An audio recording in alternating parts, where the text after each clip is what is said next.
Hi dear students, ಮತ್ತೊಮ್ಮೆ ನಮ್ಮ SRA Kannada tutorials YouTube ಚಾನಲ್ಗೆ ಸ್ವಾಗತ. ದಯವಿಟ್ಟು ಯಾರ್ಯಾರು ಸಬ್ಸ್ಕ್ರೈಬ್ ಮಾಡ್ಕೊಂಡಿಲ್ಲ ಬೇಗ ಸಬ್ಸ್ಕ್ರೈಬ್ ಮಾಡ್ಕೊಳ್ಳಿ. ಈ ಒಂದು ವಿಡಿಯೋದಲ್ಲಿ ಮೋಸ್ಟ್ ಇಂಪಾರ್ಟೆಂಟ್ ಇರುವ ಒಂದು 3 ಮಾರ್ಕ್ಸ್ ಕ್ವಶನ್ಸ್ನ ಕೊಡ್ತಾಯಿದ್ದೀನಿ.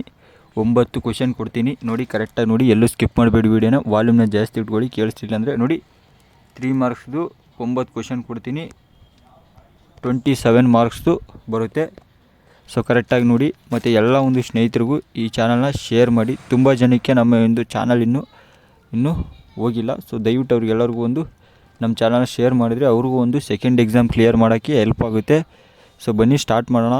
ನೋಡಿ ದಯವಿಟ್ಟು ನಾನು ಬೇಗ ಹೇಳ್ತಾ ಇದ್ದೀನಿ ಆವಾಗಿಂದ, ಸೊ ಸಬ್ಸ್ಕ್ರೈಬ್ನ ಮಾಡ್ಕೊಳ್ಳಿ. ಬನ್ನಿ ಕ್ವಶನ್ಸ್ನ ಕ್ಲೀನಾಗಿ ಓದ್ತಾ ಹೋಗ್ತೀನಿ. ಸೊ ಆನ್ಸರ್ಸು ನಿಮ್ಮ ಹತ್ರ ಇರುತ್ತೆ ಅಂದ್ಕೊಂಡ ಇದ್ದೀನಿ ನಾನು, ಯಾಕಂದರೆ ಆನ್ಸರ್ಸ್ ಅದು ಕೊಟ್ಟರೆ ತುಂಬ ಲೇಟ್ ಆಗುತ್ತೆ ವೀಡಿಯೋಸು. ಆಲ್ರೆಡಿ ಒಂದು ವೀಡಿಯೋ ಅಪ್ಲೋಡ್ ಮಾಡಿದ್ದೀನಿ ನಾನು, ಮೋಸ್ಟ್ ಇಂಪಾರ್ಟೆಂಟ್ ಇರೋದು, ಅದರಲ್ಲೂ ಬೇಕಾದ್ರೆ ಆನ್ಸರ್ಸ್ ಇದೆ, ಹುಡ್ಕೊಳ್ಳಿ. ಮತ್ತು ನೋಡಿ ನಿಮ್ಗೇನು ಡೌಟ್ಸ್ ಬಂದರೆ ನನಗೆ ಕಮೆಂಟ್ ಮಾಡಿ ತಿಳಿಸಿ. ನೋಡಿ 3 ಅಂಕದ ಪ್ರಶ್ನೆಗಳು, ಟೋಟಲ್ 9 ಕ್ವೆಶನ್ ಇರುತ್ತೆ. ಸೊ 27 ಮಾರ್ಕ್ಸ್ ಕ್ಯಾರಿ ಆಗುತ್ತೆ ಅಲ್ಲಿಂದ. ನೋಡಿ 1ನೇ ಕ್ವೆಶನ್, ಬಾಹ್ಯ ಬಿಂದುವಿನಿಂದ ವೃತ್ತಕ್ಕೆ ಎಳೆದ ಸ್ಪರ್ಶಕಗಳ ಉದ್ದವು ಸಮಾನಾಗಿರುತ್ತದೆ ಎಂದು ಸಾಧಿಸಿ. ನೋಡಿ ಇದು ವೃತ್ತಪಾಟದಿಂದ ಅಥವಾ ಹಿಂಗೂ ಬರ್ಬೋದು. ಇನ್ನು ವೃತ್ತದ ಮೇಲಿನ ಯಾವುದೇ ಬಿಂದುವಿನಲ್ಲಿ ಎಳೆದ ಸ್ಪರ್ಶಕಗಳು ಸ್ಪರ್ಶ ಬಿಂದುವಿನಲ್ಲಿ ಎಳೆದ ತ್ರಿಜ್ಯಕ್ಕೆ ಲಂಬವಾಗಿರುತ್ತದೆ. ಇವೆರಡರಿಂದ ಒಂದು ಗ್ಯಾರಂಟಿ ಬರುತ್ತೆ. ಇಲ್ಲಿ ಈ ವೃತ್ತಗಳು ಪಾಠದಿಂದ, ಸರ್ಕಲ್ಸ್ ಪಾಠದಿಂದ ಇವೆರಡು ಪ್ರಮೇಯದಲ್ಲಿ ಒಂದಂತೂ ಗ್ಯಾರಂಟಿ ಕರೆಕ್ಟಾಗಿ ಅರ್ಥ ಮಾಡ್ಕೊಳ್ಳಿ. ಒಂದು ಗ್ಯಾರಂಟಿ ಇದೆ ಇಲ್ಲಿ. ಸೊ ಇವೆರಡನ್ನು ಓದ್ಕೊಂಡ್ರೆ ಒಂದು ಕನ್ಫರ್ಮ್ 3 ಮಾರ್ಕ್ಸ್ಗೆ ನಿಮಗೆ ಬಂದಂಗೆ. ನೋಡಿ ಇವಾಗ 2ನೇ ಕ್ವೆಶನು, 4 ಸೆಂಟಿಮೀಟರ್ ತ್ರಿಜ್ಯದ ಒಂದು ವೃತ್ತವನ್ನು ಎಳೆಯಿರಿ. ವೃತ್ತದ ಕೇಂದ್ರದಿಂದ 9 ಸೆಂಟಿಮೀಟರ್ ದೂರದಲ್ಲಿ ಇರುವ ಒಂದು ಬಿಂದುವಿನಿಂದ ವೃತ್ತಕ್ಕೆ ಒಂದು ಜೊತೆ ಸ್ಪರ್ಶಕಗಳನ್ನು ರಚಿಸಿ. ಸೊ ಇದು ಮೋಸ್ಟ್ ಇಂಪಾರ್ಟೆಂಟು. ಆಲ್ಮೋಸ್ಟ್ ಇದು 2019, 22 ಆ್ಯಂಡ್ 23 ಇಯರಲ್ಲಿ 3 ವರ್ಷದ ಒಂದು annual exam and including supplementary ಎಕ್ಸಾಮಲ್ಲೂ ಈ ಕ್ವಶನು ರಿಪೀಟ್ ಆಗಿದೆ. ಸೊ ಕರೆಕ್ಟಾಗಿ ನೋಡ್ಕೊಳ್ಳಿ ಇದನ್ನು. ನೋಡಿ 3ನೇ ಕ್ವಶನು. ಸೊ ಆನ್ಸರ್ಸ್ ಇರುತ್ತೆ ನಿಮ್ಮ ಹತ್ರ, ಜಸ್ಟ್ ನೋಡ್ಕೊಳ್ಳಿ. 3ನೇದು ನೋಡೋದಾದರೆ, ನೇರ ವಿಧಾನದಿಂದ ಈ ಕೆಳಕಂಡ ದತ್ತಾಂಶಗಳ ಸರಾಸರಿಯನ್ನು ಕಂಡುಹಿಡಿಯಿರಿ. ಸೊ ಪಕ್ಕದಲ್ಲೇ ವರ್ಗಾಂತರ ಕೊಟ್ಟಿದ್ದೀನಿ ಮತ್ತು ಇಲ್ಲಿ ಆವೃತ್ತಿಗಳಿದೆ. ಸೊ ಇದಕ್ಕೇ ನೀವೇನು ಮಾಡ್ಕೋಬೇಕಂದ್ರೆ, ನೋಡಿ ಇಲ್ಲಿ ಒಂದು ಸರಾಸರಿ, ಮಧ್ಯಾಂಕ, ನೆಕ್ಸ್ಟು ಬಹುಲಕ. ನೋಡಿ ದಯವಿಟ್ಟು ಸರಾಸರಿ ಒಂದೇ ನೋಡ್ಕೋಬೇಡಿ. ಇಲ್ಲಿ ನಾನು ನಿಮ್ಗೊಂದು ಐಡಿಯಾ ಕೊಡ್ತಾಯಿದ್ದೀನಿ. ಸೊ ನೋಡಿ ನಿಮ್ಗೆ ತುಂಬ ಅನುಕೂಲ ಆಗುತ್ತೆ ಈ ವಿಡಿಯೋ. ಸೊ ಅದಕ್ಕಾಗಿ ಹೇಳ್ತಾ ಇರೋದು ನಾನು. ಇಲ್ಲಿ ಈ 3ನ ಅಲ್ಲಿ ವೃತ್ತದಲ್ಲಿ ಹಿಂಗೆ 2 ಪ್ರಮೇಯಗಳು, 2ರಲ್ಲಿ ಒಂದು, ಇಲ್ಲಿ 3ರಲ್ಲಿ ಒಂದನ್ನು ಕಂಡುಹಿಡಿಯೋಕ್ಕೆ ಕೇಳ್ತಾರೆ, ಬಹುಲಕ, ಮಧ್ಯಾಂಕ ಆರ್ ಸರಾಸರಿ. ಸೊ ಕರೆಕ್ಟಾಗಿ ನೋಡ್ಕೊಳ್ಳಿ. ಇಲ್ಲಿ 3ರಿಂದ 1 ಬರುತ್ತೆ. ಸೊ 1ನ್ನು ಕರೆಕ್ಟಾಗಿ ನೋಡ್ಕೊಳ್ಳಿ. ಬನ್ನಿ ನೆಕ್ಸ್ಟು. ನೋಡಿ 4ನೇ ಕ್ವೆಶನ್, ಈ ಕೆಳಗಿನ ಕೋಷ್ಟಕದಲ್ಲಿ 1 ಗ್ರಾಮದ 100 ಹೊಲಗಳಲ್ಲಿ ಪ್ರತಿ ಹೆಕ್ಟರ್ಗೆ ಉತ್ಪಾದಿಸುವ ಗೋಧಿಯ ಇಳುವರಿಯನ್ನು ನೀಡಲಾಗಿದೆ. ಈ ದತ್ತಾಂಶಗಳಿಗೆ ಕಡಿಮೆ ವಿಧಾನದ ಓಜು ರಚಿಸಿ. ನೋಡಿ ಇದು ಡೆಫಿನೆಟ್ ಕ್ವೆಶನ್. ಸೊ ಇಲ್ಲಿ ಕಡಿಮೆ ವಿಧಾನದ ಓಜು ಅಂತೂ ಡೆಫಿನೆಟ್ಲಿ ಪ್ರತಿಯೊಂದು ಆ್ಯನ್ಯುವಲ್ ಎಕ್ಸಾಮಲ್ಲೂ ರಿಪೀಟ್ ಆಗುತ್ತೆ ಕ್ವೆಶನ್, ಕಡಿಮೆ ವಿಧಾನದ ಓಜು ರಚಿಸೋದು. ಸೊ ಹೇಳಿಕೆ ಬೇರೆ ಇರುತ್ತೆ, ಬಟ್ ಅಲ್ಲಿ ಕೇಳಿದ್ರೆ ಕಡಿಮೆ ವಿಧಾನದ ಓಜುವು ಮತ್ತು ಹೆಚ್ಚು ವಿಧಾನದ ಓಜುವು ಸ್ವಲ್ಪ ನೋಡ್ಕೊಳ್ಳಿ. ಬನ್ನಿ ಮತ್ತೆ 5ನೇ ಕ್ವೆಶನ್ ನೋಡೋಣ. ನೋಡಿ ಶೃಂಗ ಬಿಂದುಗಳು A2, B3, 4 ಮತ್ತು C-1, ಆಗಿರುವ ತ್ರಿಭುಜ ABCಯ ವಿಸ್ತೀರ್ಣವನ್ನು ಕಂಡುಹಿಡಿಯಿರಿ. ಸೊ ಇದು ನೋಡಿ ABCಯ ಒಂದು ತ್ರಿಭುಜ ಕಂಡುಹಿಡಿಬೇಕು. ABC ಹಾಕೊಳ್ಳಿ. ಸೊ ಪಕ್ಕದಲ್ಲೇ ಕೊಟ್ಟಿದ್ದೀನಿ, ಇಲ್ಲಿ ಅದರ ಒಂದು ಆವೃತ್ತಿಗಳಿದೆ. ಸೊ ಕರೆಕ್ಟಾಗಿ ನೀವು ಬರ್ಕೊಂಡಿದ್ದೀರಾ ಅಂದ್ಕೊತಾ ಇದ್ದೀನಿ ನಾನು. ಇದು ಈ ಕ್ವೆಶನ್ಗೆ ಆನ್ಸರ್ ಬೇಕಂದರೆ ನಾನು ಮುಂಚೆ ಒಂದು ವೀಡಿಯೋ ಮಾಡಿದ್ದೆ. ಸೊ ಆ ವಿಡಿಯೋದ ಡಿಸ್ಕ್ರಿಪ್ಷನ್ ಬಾಕ್ಸ್ನಲ್ಲಿ ಇರುತ್ತೆ. ಇವತ್ತು ಮಧ್ಯಾಹ್ನ ಅಪ್ಲೋಡ್ ಮಾಡಿರೋದು ವೀಡಿಯೋ. ಸೊ ಆಲ್ಮೋಸ್ಟ್ ಇವತ್ತೇ ನಾನು ಅಪ್ಲೋಡ್ ಮಾಡಿಬಿಡ್ತೀನಿ. ಸೊ ನಾಳೆ ನಿಮಗೆ ಓದ್ಕೊಳ್ಳೋಕ್ಕಾಗುತ್ತೆ, ಅದು ಡಿಸ್ಕ್ರಿಪ್ಷನ್ ಬಾಕ್ಸ್ನಲ್ಲಿ ಹಾಕ್ತಿರ್ತೀನಿ. ಈ ಆನ್ಸರ್, ಇದಕ್ಕೆ ಈ ಕ್ವೆಶನ್ಗೆ ಆನ್ಸರ್ ಆ ವಿಡಿಯೋದಲ್ಲಿದೆ. ಸೊ ದಯವಿಟ್ಟು ಅದನ್ನು ಎಲ್ಲರೂ ನೋಡಿ. ನೆಕ್ಸ್ಟ್ ನೋಡಿ 6ನೇದು, ಇದರ ಬೆಲೆಯನ್ನು ಕಂಡುಹಿಡಿಯಿರಿ. ಸೊ ಇಲ್ಲಿ ಒಂದು ನಾನು ಸಾಲ್ವ್ ಮಾಡಿ ಕೊಟ್ಟಿದ್ದೀನಿ. ಸೊ ಒಂದೊಂದು ನನಗೆ ಬೇಗ ಆಗಿರೋ, ಈಸಿ ಆಗಿರೋವಂಥವು ನಾನು ಸಾಲ್ವ್ ಮಾಡಿದ್ದೀನಿ. ಸೊ ಒಂದೊಂದು ಕಷ್ಟ ಆಗಿದೆ. ಸೊ ಅಂಥವ್ರ ನಾನು ಬಿಟ್ಟಿದ್ದೀನಿ. ಟೆಕ್ಸ್ಟ್ ಬುಕ್ಕಲ್ಲಿ ಆನ್ಸರ್ಸ್ ಇದೆ, ನಿಮಗೆ ಬರೆಸಿರ್ತಾರೆ, ಅಥವಾ ನಾನು PDF ಪ್ರೊವೈಡ್ ಮಾಡಿದ್ದೀನಿ ಆಲ್ರೆಡಿ, ಅದರಲ್ಲಿದೆ. ಸೊ ಮೆಂಬರ್ಶಿಪ್ ತೊಗೊಳ್ಳಿ. ಸೊ ಅವ್ರಿಗೆಲ್ಲ PDF ಕೊಟ್ಟಿದ್ದೀನಿ ನಾನು, ಆಲ್ರೆಡಿ ಹೋಗಿದೆ ಅಂದ್ಕೊತಾ ಇದ್ದೀನಿ. ಸೊ ನೋಡಿ ಆ ಒಂದು PDF ಈ ಆನ್ಸರ್ಸ್ ಇದೆ. ಸೊ ಕರೆಕ್ಟಾಗಿ ನೋಡ್ಕೊಳ್ಳಿ.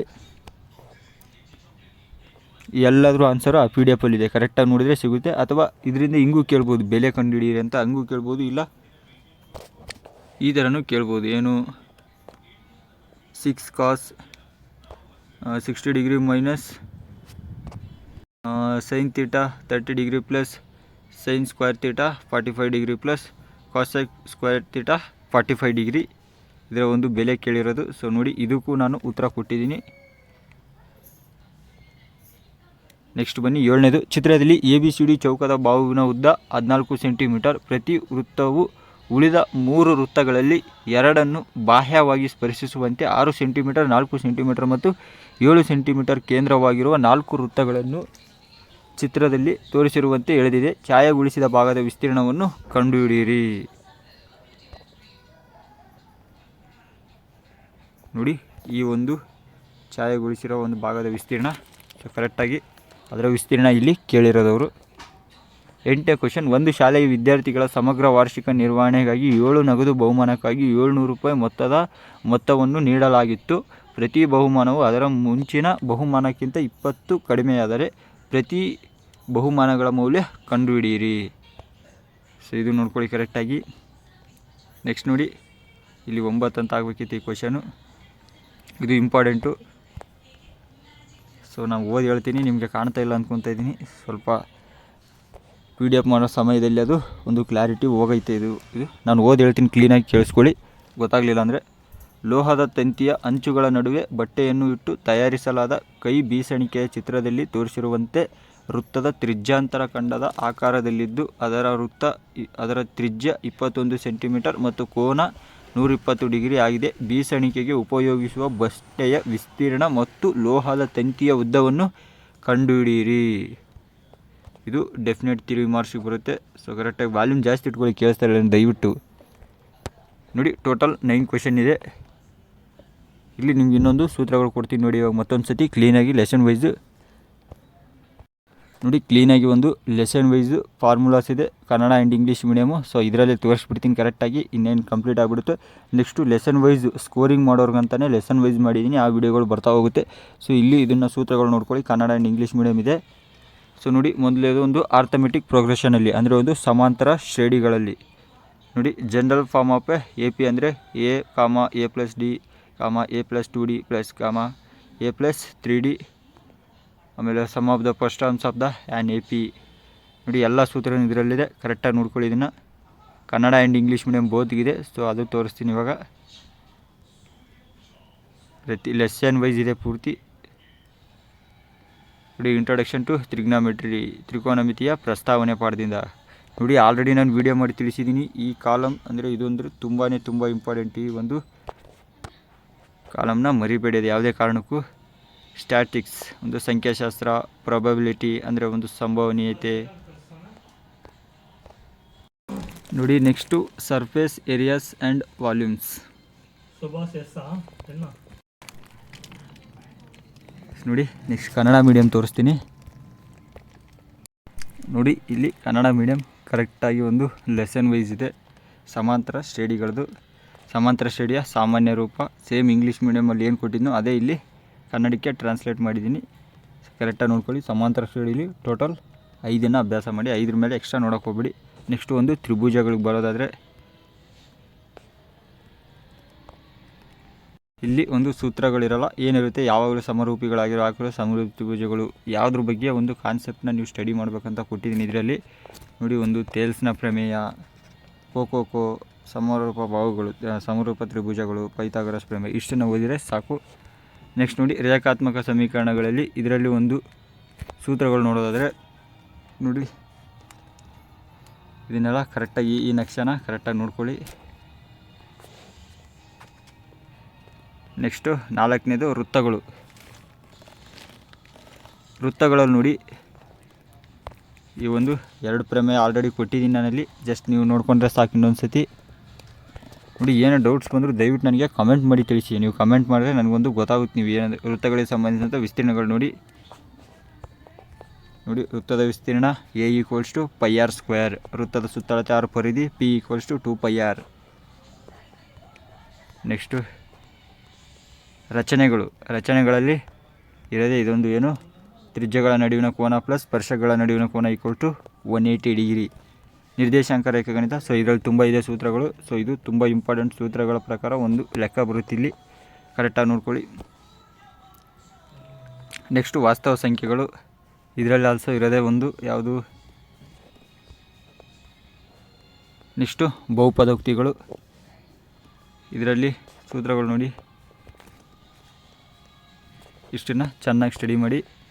ನೆಕ್ಸ್ಟು ವರ್ಗ ಸಮೀಕರಣಗಳು, ಇದರಲ್ಲಿ ವರ್ಗ ಸಮೀಕರಣ ಆದರ್ಶ ರೂಪ, ಇದು definite ax² + bx + c = 0, A ಸಮವಲ್ಲ 0 ಅಂತ ಅರ್ಥ. ಸೊ ನೋಡಿ, ತ್ರಿಕೋನಮಿತಿಯ ಪ್ರಸ್ತಾವನೆ. ಸೊ ಕರೆಕ್ಟಾಗಿ ನೋಡ್ಕೊಳ್ಳಿ ಇದನ್ನು, ತ್ರಿಕೋನಮಿತಿದು. ಮತ್ತು ನಾನು ಹೇಳಿದಂಗೆ ಈ ಬಾಕ್ಸ್ ನೋಡಿ, ಬೋತ್ ಸೇಮ್ ಅಲ್ಲಿ ಕೊಟ್ಟಿದ್ದನಲ್ಲ ಅದ್ರ ಥರನೇ ಸೇಮು ಬಾಕ್ಸ್ನ. ಇದು ನಿಮ್ಮ ಕನ್ನಡ ಮೀಡಿಯಮಲ್ಲಿ ನೋಡೋರಿಗೆ ಇದನ್ನು ಕರೆಕ್ಟಾಗಿ ನೋಡ್ಕೊಳ್ಳಿ. ಇದು ವೆರಿ ಇಂಪಾರ್ಟೆಂಟ್. ನಿಮಗೆ ಒಂದು ಬೆಲೆ ಕಂಡುಹಿಡಿಯಬಹುದು ನೀವು ಇದ್ರ ಮೂಲಕನೇ. ನೀವು ಒಂದು ಕೋಷ್ಟಕನ ಚೆನ್ನಾಗಿ ನೆನ್ಪಿಟ್ಕೊಳ್ಳಿ. ನೆಕ್ಸ್ಟ್ ಒಂದು ಸಂಖ್ಯಾಶಾಸ್ತ್ರ, ಸ್ಟ್ಯಾಟಿಕ್ಸ್. ಇದು ನೋಡಿ, ಇದರಲ್ಲೊಂದು 4 ಇದೆ, ಕರೆಕ್ಟಾಗಿ ನೋಡ್ಕೊಳ್ಳಿ. 5 ಇದೆ, 5 ಇದೆ ಟೋಟಲ್. ಇದರಲ್ಲಿ ಇಂಪಾರ್ಟೆಂಟ್, ಇದರಲ್ಲಿ ಲೆಕ್ಕಗಳು ಹೇಳ್ತಾ ಇದ್ದೀನಿ. ಮಧ್ಯಾಂಕ, ಬಹುಲಕ ಮತ್ತು ಸರಾಸರಿ 3ನ್ನ ಕಂಡುಹಿಡಿಯೋದು ಬಿಟ್ಟರೆ ಇನ್ನೇನು ಎಕ್ಸ್ಟ್ರಾ ಕೇಳಲ್ಲ. ಸೊ 3 ನೇರ ವಿಧಾನದಿಂದ ನೋಡ್ಕೊಳ್ಳಿ, ಒಂದು ಡೈರೆಕ್ಟ್ ಮೆಥಡ್. ಸೊ ಎಕ್ಸ್ಟ್ರಾ ಏನು ಬೇಡ, ಡೈರೆಕ್ಟ್ ಮೆಥಡ್ ಮೂಲಕ ಅದನ್ನು ನೋಡ್ಕೊಳ್ಳಿ. 3ಕ್ಕೂ ಲೆಕ್ಕಗಳು ನೋಡಿ ಕರೆಕ್ಟಾಗಿ. 3ರಲ್ಲೂ ಒಂದು ಕ್ವಶನಲ್ಲಿ ರೈಸ್ ಆಗುತ್ತೆ. ಸಂಭವನೀಯತೆ, ಒಂದು ಪ್ರಾಬಬಿಲಿಟಿ ನೋಡಿ. ಇದರಲ್ಲಿ ನೋಡಿ, ಸ್ವಲ್ಪ ಮಿಸ್ಟೇಕ್ ಆಯಿತು ನೋಡಿ. ಪ್ರಾಬಬಿಲಿಟಿಲಿ ಟೋಟಲ್ ಇಷ್ಟನ್ನು ನೋಡ್ಕೊಳ್ಳಿ.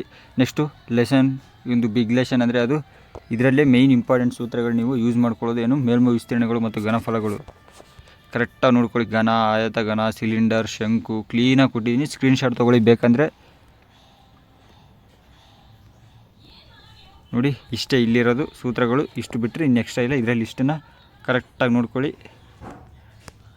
ಕರೆಕ್ಟಾಗಿ ನೋಡಿದರೆ ನಿಮಗೆ ಮೊದಲು ಸೂತ್ರನೇ ಇಂಪಾರ್ಟೆಂಟ್. ಯಾಕಂತ ಕೇಳಿ, ನೀವು ಆ ಲೆಕ್ಕನ ಸೂತ್ರ ಪ್ರಕಾರ ಇಟ್ಕೊಂಡ್ರೆ ನೀವು ಅದರ್ವೈಸ್ ಅದ್ರ ಥರನೇ ಬರ್ಕೊಂಡು ಹೋಗ್ಬೋದು.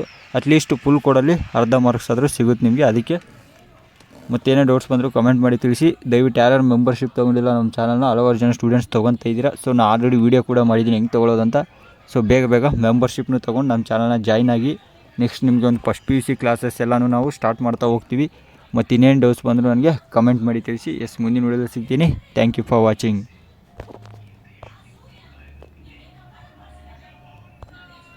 ಮತ್ತು ಇನ್ನೊಂದು ಹೇಳಬೇಕು ನಿಮಗೆ ಏನಂದರೆ, ಇವಾಗ ನೆಕ್ಸ್ಟ್ ವೀಡಿಯೋದಲ್ಲಿ ನಾನು ಕೊಡ್ತಾ ಇರೋದು ನಿಮ್ಗೆ ಏನಂದರೆ, ಈ ಒಂದು ಲೆಸನ್ ವೈಸ್ ಮಾಡಿದ್ದೀನಿ. ಸಮಾಂತರ ಶ್ರೇಣಿಗಳು, ತ್ರಿಭುಜಗಳು, ವೃತ್ತಗಳು, ಟ್ರಿಗ್ನಾಮೆಟ್ರಿ ಪ್ರತಿಯೊಂದೂ ಒಂದು ಲೆಸನ್ ವೈಸ್ ಮಾಡಿದ್ದೀನಿ. ಸೊ ಅದು ನೆಕ್ಸ್ಟ್ ವೀಡಿಯೋದಲ್ಲಿ ಬಿಡ್ತೀನಿ ನಾನು. ಇವಾಗ ನೆಕ್ಸ್ಟ್ ವೀಡಿಯೋಗಳು ಇವತ್ತೇ ನೈಟ್ ಆದರೆ ಅಪ್ಲೋಡ್ ಮಾಡಿ ನಾಳೆ ಬೆಳಗ್ಗೆ ಬಂದುಬಿಡುತ್ತೆ ನಿಮಗೇ. ನೀವು ಚೆನ್ನಾಗಿ ಸ್ಟಡಿ ಮಾಡ್ಕೊಳ್ಳಿ ನಾಳೆಗೆ. ಮತ್ತು ಸೈನ್ಸು, ಸೋಷಲ್ ಕೇಳ್ತಾ ಇದ್ದೀರಾ ಸ್ಟೂಡೆಂಟ್ಸ್, ಕರೆಕ್ಟಾಗಿ ಕೇಳಿಸ್ಕೊಳ್ಳಿ. ಸೈನ್ಸು ಮತ್ತು ಸೋಷಲ್ ಎಲ್ಲ ರೆಡಿ ಇದೆ. ಅದು ನಾಳೆ ಆದರೆ ನಾಳೆನೇ ಬಿಡ್ತೀನಿ. ಸೊ ಮ್ಯಾಥ್ಸಿಗೆ ಪ್ರಿಪೇರ್ ಆಗ್ತಾಯಿದ್ರೆ ಅದಕ್ಕೆ ಪ್ರಿಪೇರ್ ಆಗಿ ನಾಳೆ ಕನ್ಫರ್ಮ್ ಸೈನ್ಸು ಮತ್ತು ಸೋಷಲ್ ಸಿಗುತ್ತೆ ನಿಮಗೆ. ಮತ್ತು ಇನ್ನೇನು ಡೌಟ್ಸ್ ಬೇಡ. ನಮ್ಮ ಚಾನಲಲ್ಲಿ ಪ್ರತಿಯೊಂದು ಎಕ್ಸಾಮ್ 2 ಆದಮೇಲೆ ಎಕ್ಸಾಮ್ 3ಗೂ ನಾವು ಬಿಡ್ತೀವಿ. ಇನ್ನೂ ಎಕ್ಸಾಮ್ 3 ಇದೆ. ಸೊ ಅದಕ್ಕೂ ಬಿಡ್ತೀವಿ. ಫಸ್ಟ್ PUC ಕ್ಲಾಸಸ್ಸು ಸ್ಟಾರ್ಟ್ ಮಾಡ್ತೀವಿ. ಅದಕ್ಕಾಗಿ ಮೆಂಬರ್ಶಿಪ್ನು ತೊಗೊಳ್ಳಿ ಬೇಕಂದರೆ ನಿಮ್ಗೆ ಇಷ್ಟ ಆದರೆ. ಮುಂದಿನ ವಿಡಿಯೋದಲ್ಲಿ ಸಿಗ್ತೀನಿ. Once again thank you.